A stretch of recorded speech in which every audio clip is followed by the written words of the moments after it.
Hello guys! Ay ni guys, yung video nga ni yaya pang Junini. Uning nga ni yari ni ergo yung 45 days ng warranty yung kayang-kaya niya pwede ko nang i-rate yung kayang kay. So far naman hanggang ngayon masalese yung sakyan ko good as new year. So ngini ayan guys, itagal tayong video nga ni sayang naman guys ininong akit ne guys.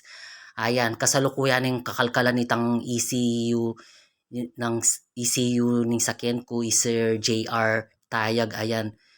Aking karakal kurugupin tala na kay edero gu tuturan ing sakit ning sakyan ko. Ang gaking mipunta ko keng Kurumaya is Sir Jordan Repair na yan is Sir JR Tayag. Puntalan mi niya na uning yang makasap king sakyan mo ini expert siya king sakyan sakit na ini sakyan mo ano. Yung problema kung more than 1 year, minisa niya mong Sir JR Tayag in just 30 minutes.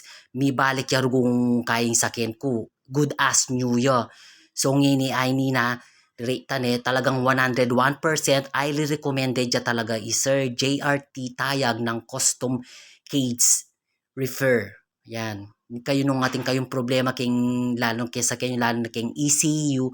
Ayan ni Sir J Tayaging talagang expert kayong makanyan. Ayan, kasalukuyan ng lalawin ketang kayang laboratory kanyan, ketang kayang microscope. At yung pigulis-gulis, uning yakwebo ring store bang kanyang sarabi ko no, pwede kayong i-video. Sabi yo, wana, pwede mo na ako man-i-video. Thank you Sir JR Tayag ng JRT Custom Cage and Refer. Thank you. Hanggang ngayon ni Sir Masalese yung sakin ko. Thank you for watching guys.